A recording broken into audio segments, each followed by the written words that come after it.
So, welcome back to the channel. This, as always, is the 101, and another day and more 2K17 news to cover, so let's waste no time and get straight into it and see what we got featured on today's video. Let's kick this one off with news on two of the latest roster additions. So, 2K's Bryce Yang has confirmed today that American Alpha's Jason Jordan and Chad Gable will be included as part of the 2K17 roster. Now, kind of expected as they were slightly visible on the NXT Edition boxing, but still, if you're like me and are a fan of this team, this is without doubt some great news and will make for a great 2K17 roster addition. Hopefully their inclusion is also going to mean we're going to be getting some of their tag team moves, which are going to go nicely with an already pretty impressive bunch of existing tag team maneuvers. Bryce Yang also confirmed in a separate interview that despite there being the 5 placement limit in a ladder match in this year's game in the ring, that will not be the case out of the ring, so in theory we'll be able to set up ladders wherever we like, for example on the stage, the ramp, or even overlooking the announcers' tables.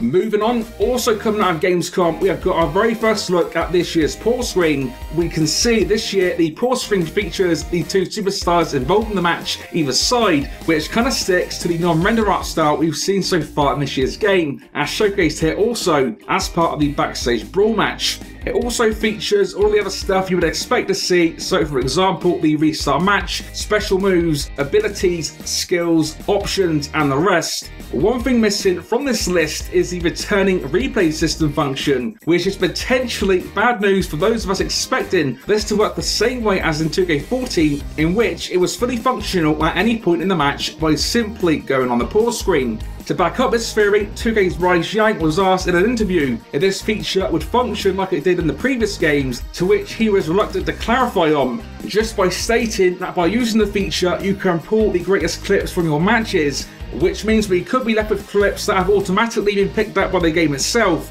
and not necessarily have the same freedom of the feature that we had in 2K14 and games prior to that.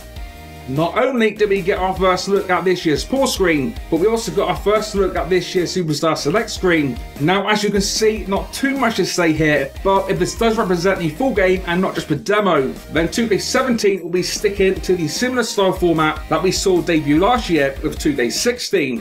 Lastly on today's video, some potential news on who we might see confirmed next as part of the IGN Roster Build. As you can see, this now is the image we had last week. However, when viewed on a mobile device, you can actually see slightly more to the right hand side, which potentially is the start of the next image that we're going to be seeing next week. If that is the case, it looks like we're going to be seeing the likes of the Big Show, Alberto Del Rio and JBL confirmed for the roster with the next batch of reveals.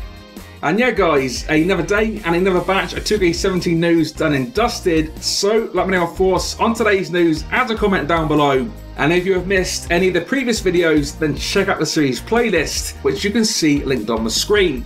So, as always, stay tuned to the channel for plenty more 2K17 content coming very, very soon. And until next time, this has been 101, and I will see you all on the next one.